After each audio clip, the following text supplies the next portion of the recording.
We're going to talk about a quick tip that you can do to transform your Fend, stiff arm, handoff, however you want to call it. I think American football is called a stiff arm.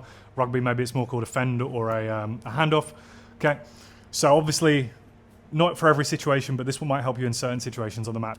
So it's a little handoff technique. So if I go to, if you've seen our other video about contact carry, if I've got the ball in two hands and then I'm trying to evade this tackle here, if I go for a handoff straight into the chest, that's where he's heaviest. And that's where he's got quite a lot of his center of gravity. Okay, that's a lot harder to move, okay? Whereas if I go like this and he's trying to make his tackle, he's a lot more unstable up here, these pivots up here. He's a lot weaker up here. And it's also just not very nice to get a little jab into this area here, okay? So what I can do is knock him off balance with not very much force at all. You hear that slap? That's what you want to be hearing. A little bit off balance, his arm's going to go away. He might not miss the tackle. We're not talking about maybe going downfield and breaking the line and scoring a touchdown or a try. What we are talking about is buying ourselves a little bit of extra space and a little bit of extra time. So just that, knocking him off balance, might just get me a little bit of space to just get some extra yards, get my nose through the tackle, get a little bit of momentum for my team, whether that's rugby union, rugby league, or football.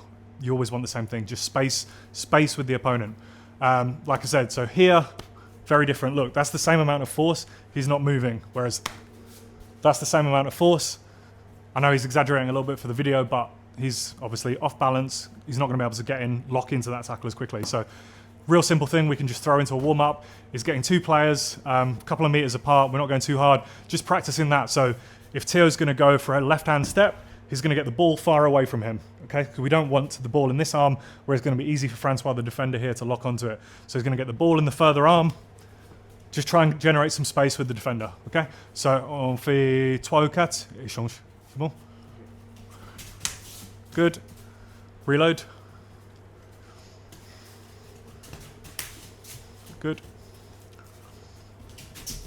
Good. On change. Change the ball. Good. Good. Le pouce.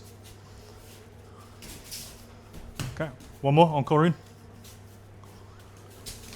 Good. Okay. So really simple one that you can use just in a warm-up or just to get a few extra reps at the end of a session. Just take someone aside. Just start working that. Obviously, you're doing it slow. You can do it a little bit faster, but with any contact skill, like a handoff, you want to start slow. You want to start controlled, and just get used to, instead of going into the mass here, get used to going for these weaker parts of the body. I promise you that if you do it enough, do it at different speeds, keep practicing it, yes, the game will start to slow down and you will start to think, if you find yourself in that situation, about creating that space by picking the right place on their body.